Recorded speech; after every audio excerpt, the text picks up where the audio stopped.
Restaurant Unstoppable. What the most successful restaurateurs know that you don't. So Eight blocks from there, yeah. You learned a lot of what to do, a lot of what not to do. Like an example was inventory. We don't need to dissect that. But what were some of the other key lessons you learned that you would have never otherwise learned if you're not getting that experience? Yeah, I think, I worked in a place where, you always hear about restaurants, theft is a huge problem, all this other stuff. And so I worked in this place with a bunch of other young people, and, we were all drinking the whole time, taking for, 22 years old, you look back, you're effectively stealing that booze, right? But you don't even think about it, right? Everybody's just partying and having a good time.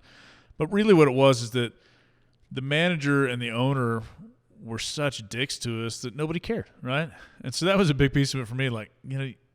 If we actually had all cared about the restaurant and cared about whether or not it was profitable, we wouldn't have done that stuff. Yeah. But the way we were treated, we didn't, it's like, fuck you. And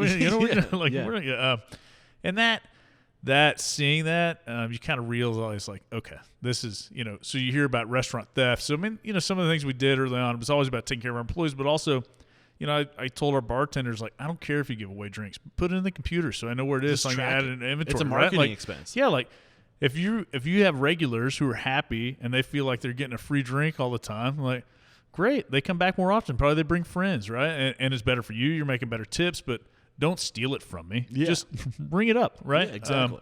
So things like that. And, I'd seen my dad, my family was in the car business when I was growing up. And so, he ran this car dealership, right? With my grandpa. But I saw my dad manage people growing up. I was there all the time. My first job was washing cars at 13 or 14, however it was. But, everybody there loved my dad because he would come around and he would ask them how their kids were doing. He'd know that their kid just played in a game or and that was from the people washing cars with me all the way to the general manager.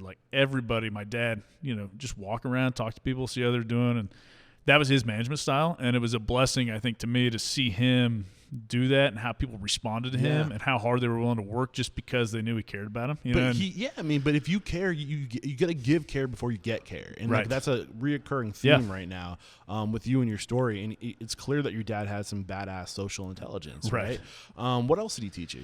That was a big part of it, right? Was how to treat people. And I think, too, just my dad probably defaults to and this is something I probably do too, right? It's never been about just as much profit as you can make, right? It's just not, it's not how I'm wired. I probably got that from him. And I think a lot of us, if you give all these people a good job and you take care of them and you maybe help some people out of tough situations, there is so much more reward in life than how big your bank account is, right? Man. Knowing that where I am now, and I often tell our managers this, that, for a lot of our employees, we're the most stable figure in their life, right? They don't have anybody they can turn to if they need help, except for us. And so we're going to step up and we're going to do that over and over and over again, even if it's to our detriment, even if it means we're not making as much money, even if I don't care, right? I would much rather know that we have gone through this life and our business taking care of as many people as we can, than knowing my EBITDA was so much bigger last year, but all these people hate me. There's no reward in that, right? Yeah. And I think I got a lot from my dad, right? He just, even now, I get frustrated when we own some buildings together. He's the guy that interfaces with all our tenants, and he always defaults to just taking care of them, right? And I'm like, Dad, why are you doing that? But I know I do it myself here, but I get it from him, right? But because to him, it's just, what's the point, right? Why? Yeah, if somebody's going to ask for help, just give it to them. Dude, I love this. And there's this mentality that what you're sharing is a lot of what I'm trying to echo as a part of the mission to Restaurant Unstoppable. When I say I'm trying to transform the industry, profit's great. We need to be fiscally responsible. It's our liability to our people to be fiscally responsible so we can give them security, right? Right. But profit's also like crack, where you'll never get enough, right? And if you recognize that, the thing is we will constantly acclimate to our situation. So if our situation keeps getting better and better and better, we're always going to want more.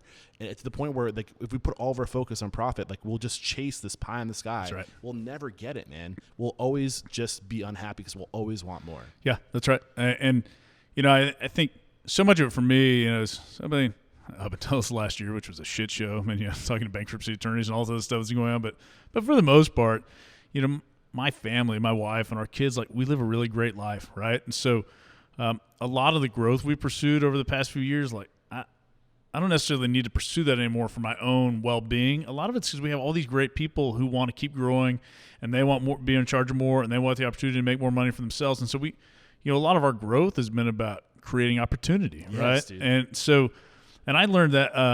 I heard that there was an interview with Emerald Lagasse like forever ago, probably 10, 12 years ago. And somebody asked him, like, why do you keep building? He's like, because I got all these people. Yeah, where are like, they gonna go? And I was like, yeah, that's right. Like, these people, all these people who I work with every day, they work so hard and put in so many hours, and a lot of them have been with us 10, 12, 14 years. Like, I think we owe it to them, right? And so